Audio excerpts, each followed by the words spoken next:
I went to Australia early in 1963, returned home very late in 1966.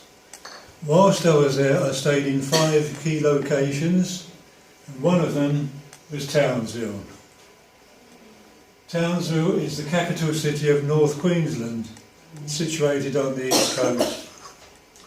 As normal, as I did in all the locations, I found somewhere to live, usually a boarding house, somewhere to work. As a carpenter on a building site, there is plenty of work, always plenty of work. And I had some very, very happy times here in Townsville. Wherever I went, I always joined the local walking club. This meant I was instantly among friends, and I could enjoy interesting people on very, very enjoyable and adventurous weekends. Guy in the middle there is the club president. We were very fortunate in Townsville because there's great areas of unspoilt rainforest. The Australian rainforests are the oldest on Earth. They've been in isolation for thousands of years, and they've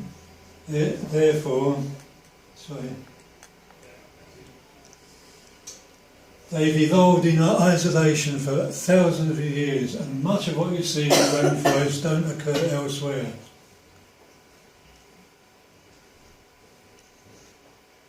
These trees, for instance, they are actually the height of a tree, not just a fern.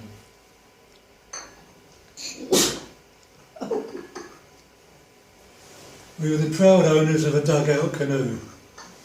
Now that dugout canoe was made for us by an Aboriginal. Single-handed he made that canoe and he presented it to the club. And I was told I'd volunteer to paddle it upstream about 5 miles to a lake where the club were meeting for a bit of fun on the canoe.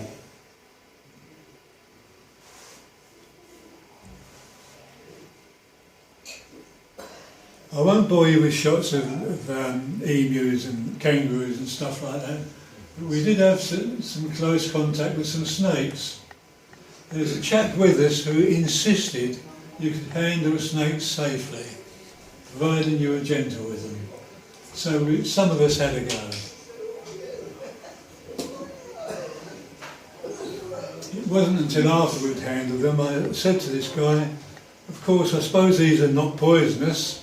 He said, well, all our snakes are either poisonous or venomous. I thought, why didn't you tell me before? Whenever I see pampas grass growing in people's gardens, it always takes me back to Queensland and the sugar cane. Sugar cane grows well on the eastern coast of Queensland. All the way down the eastern coast there's masses of sugar cane.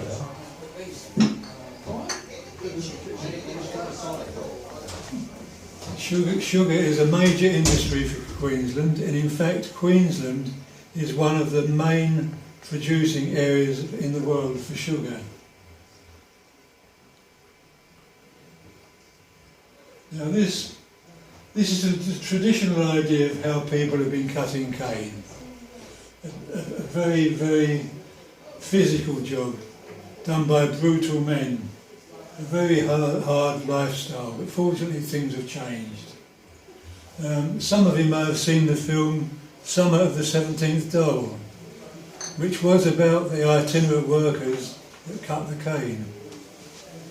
But this man isn't harvesting, he's sampling. And he's sampling for quality control. And here we have a mobile laboratory. What they're doing there, they're testing the cane for quality and quantity of sugar. And when they're happy with it, when they're satisfied, they send in the cane cutters. That cuts the cane and that devours the cane very, very rapidly.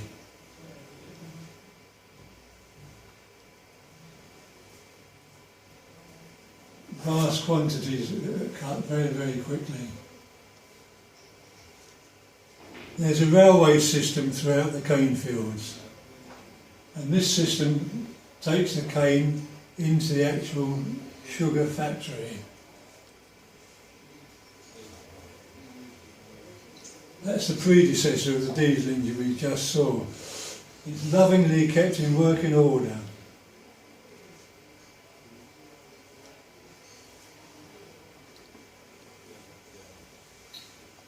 Inside the sugar mill.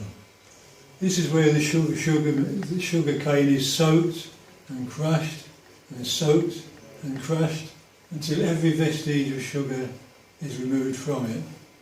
It is then boiled up in vats, and from there, in the vats, it is actually turned into from syrup into granules. The way the system works is that the farmers actually lease the land and produce the crop. Then the farmers have a cooperative which actually owns the sugar mill. They own the sugar mill and all the infrastructure I've shown you so far and in the next shots. So the whole thing is owned and controlled by the sugar farmers.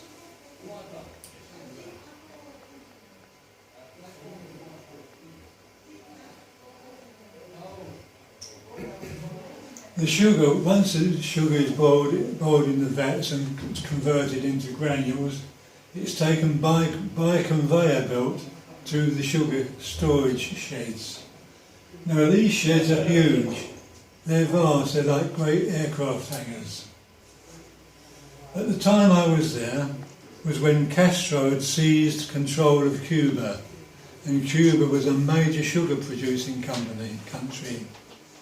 Unfortunately, Castro destroyed the industry, so there is no sugar coming from Cuba.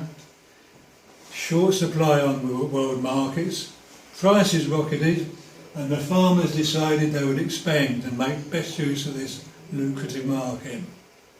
So amongst other things they're doing is to extend the 3 sugar sheds. And that's the work that's going on here, the extension to the sugar sheds. The sugar is brought along on a conveyor belt along the gantry. It's not finished yet, but the gantry supports a conveyor belt which tips the sugar onto the shed floor. And the sugar is heaped up as high as the retaining walls around the side and to within a couple of feet of the gantry. As you can imagine, it's a huge, huge heap of sugar.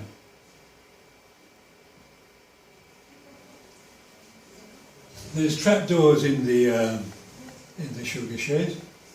They allow the sugar to go onto other conveyor belt system, and that takes it along the jetty and into the hold of the ship.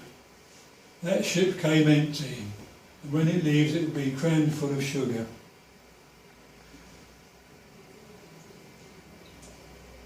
That's the terminal. That spreads the sugar in the hold of the ship. Fills it up solid.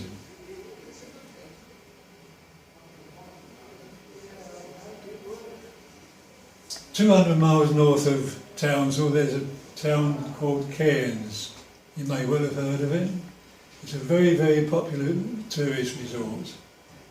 And from Cairns there's a scenic railway runs up to a little town called Kuranda. Now this railway was on the programme Great Australian Railways recently. Some of you may have seen it. But it's a beautiful, beautiful area, and the scenery is absolutely breathtaking.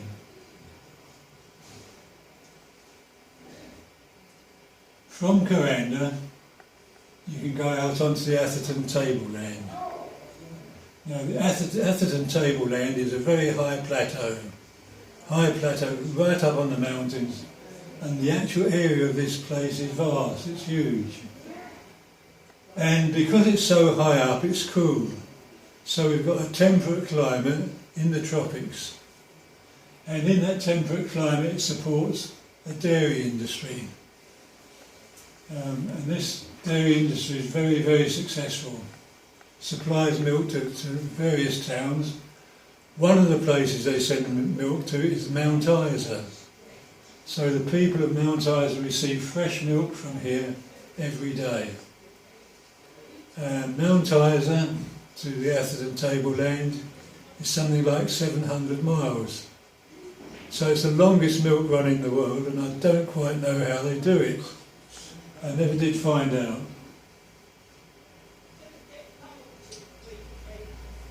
This is the mine at Mount Isa.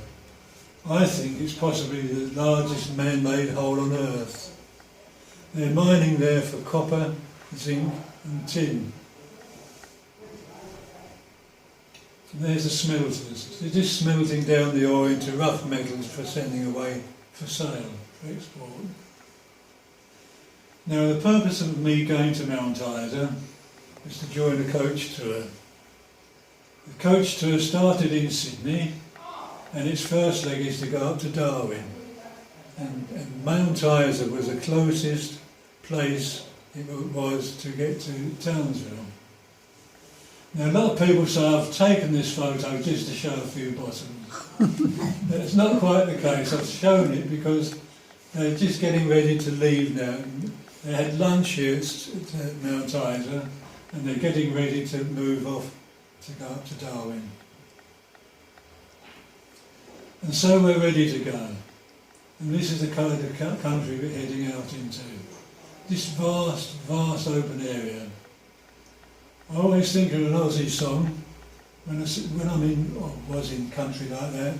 There's an Aussie song that goes, "We're riding to the never never, through a great wide country that never ends." And you feel it does never end. This is an unmade road. We did travel down some of these unmade roads, but generally speaking, the roads are actually tarmac.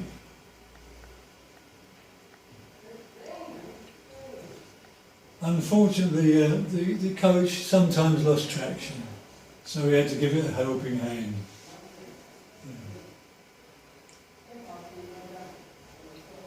This just goes to show the distances we're going to encounter. 2,000 miles from Adelaide to Brisbane. The distances everywhere in Australia are really, really vast. A road train. This is a very economical way of moving large loads over huge distances. And many of the little towns in Australia depend on road trains like this to keep them supplied.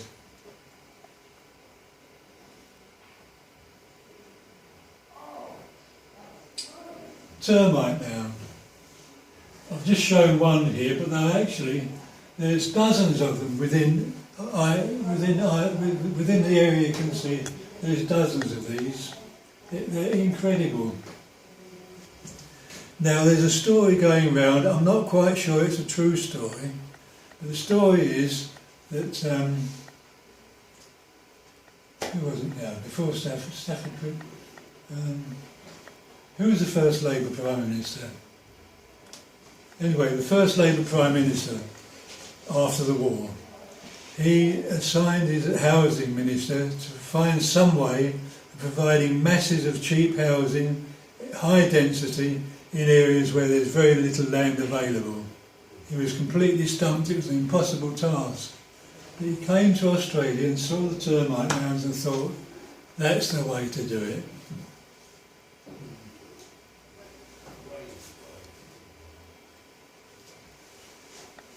These trees, these noble old trees here, actually I included this slide because I like the picture.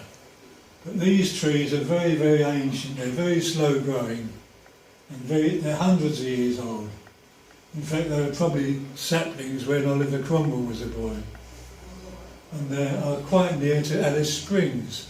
Alice Springs is virtually in the centre of Australia, and that's where we are at the moment, just near Alice Springs. Another 20 miles down the road or so, we come to Stanley's Chasm. It's a well-known tourist site. The nice thing, the outstanding thing about this chasm is the sun reflects from side to side. And as it does so, it becomes a rich, rich ruby red. Unfortunately, we're not there at the right time because the sun is now on the chasm floor and we haven't got all that lovely colour. But it does show you the kind of thing that you can be seeing there.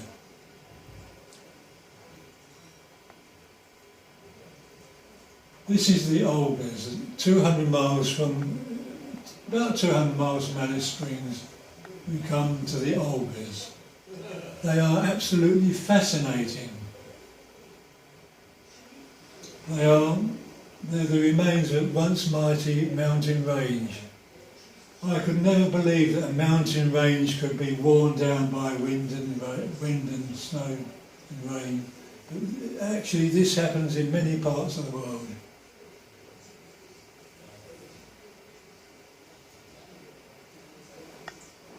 The Olgas are actually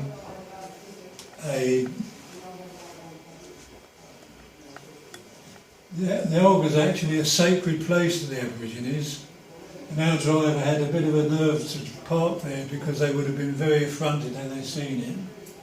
But as I say, it is to them a sacred place, and for very good reason, because as you enter the Olgas you feel this spiritual entity, and believe you me, this entity is like a supernatural force.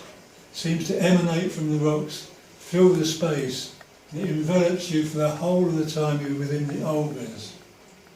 It wasn't just me that even experienced it. Everyone that was walking on their own or in twos experienced the same phenomenon.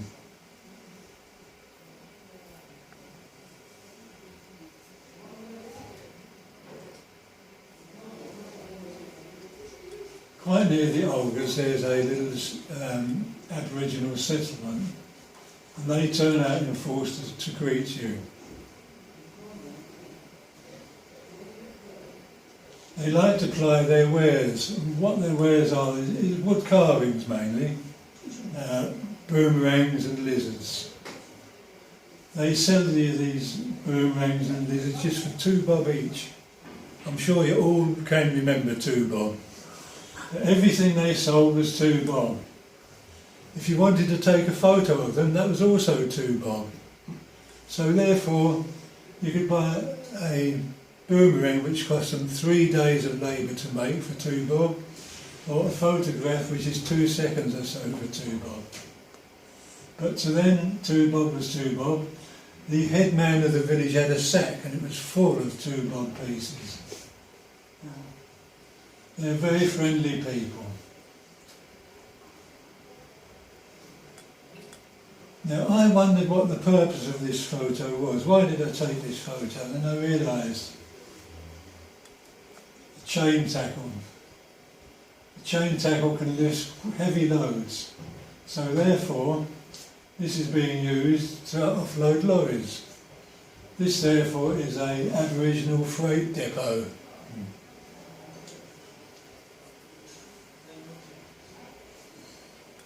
Aboriginal art. This was actually taken in Darwin, but I included it here to be amongst the Aborigines.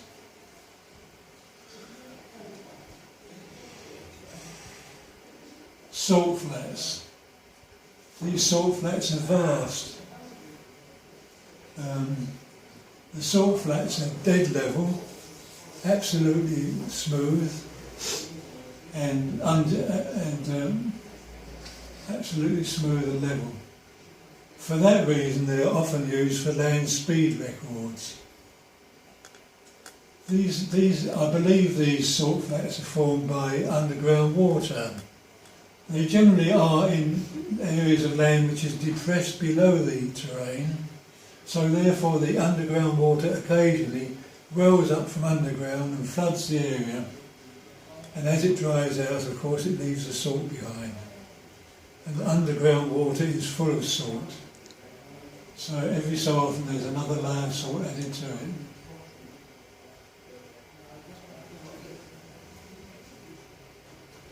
Our coach broke down when we were hundreds of miles from anywhere. In fact, 100 miles from everywhere, hundreds of miles. So they sent out a mechanic and spare parts to repair the coach. While he was here, the pilot offered us joyrides while the coach was being repaired. So many of us went up on these joyrides and they were very interesting. What impressed me most was that even out here in the middle of the outback, where there's nothing going on, that aircraft was under control of the air traffic controller. Before he took off, he had to file a flight plan, and he was given clearance to take off. When he returned, he had to let them know he was back safe and sound.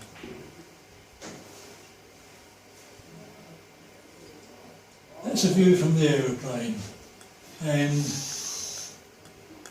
the vast open spaces that extended to the horizon in every direction. Whichever way you looked, it was the same. Just a vast, open, uninhabited area.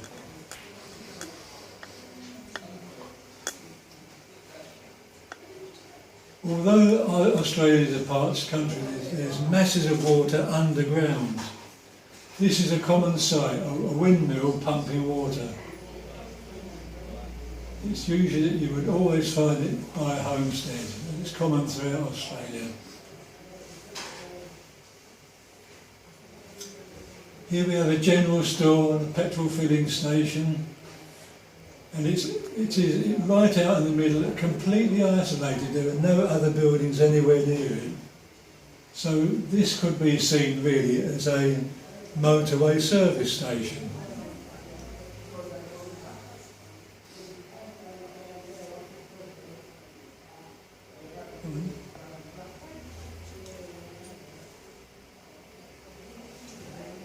There's the highway, not far from the snow. We just got out here just to stretch our legs, but that's a general standard of highway we travelled on most of the time.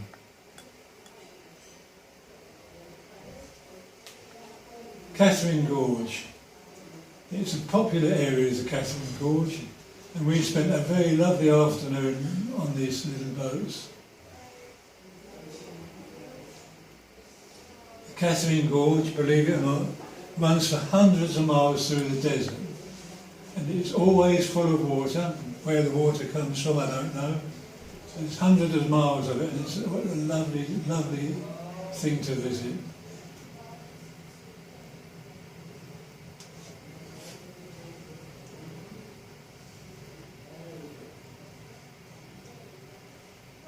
That's the township of Catherine. When I walked into this town in the company of one of the young ladies off the coach, she saw the water tower. She said, "Oh, Bill," she said, "it'd be lovely to have a photo from the top of that tower."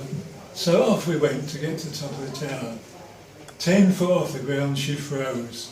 She could not move. It's what the climbers call grit. She couldn't go up, she couldn't come down. So I had to get round her somewhere and gently coax her down to the ground. But I must admit it's a formidable task to climb a vertical ladder 100 feet. It takes a bit of doing.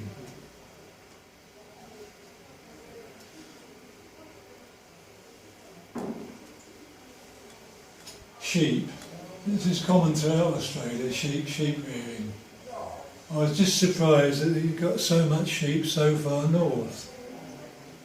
But we're only a couple of hundred miles now from Darwin. We have into the zone where they get monsoons. North Australia is a monsoon area. In fact, the Queenslanders call the monsoon season, they call it the wet. So it's possible that in the monsoon season there's enough water falling on the land to sustain the vegetation for the rest of the year. Cattle ranching is more common in these areas, but unfortunately I haven't got any photos of them.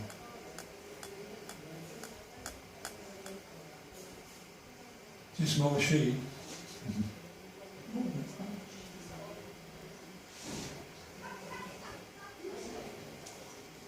We're now on the outskirts of Darwin. They are actually jacaranda trees. You get these lovely, wherever you go in Australia, there's always somewhere there's decorative floral trees. And jacaranda is quite common.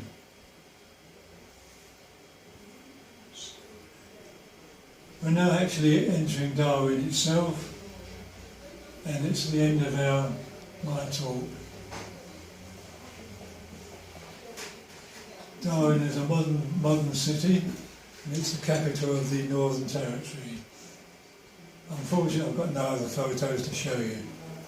So that's the end of my talk. Thank you for listening. Thank you.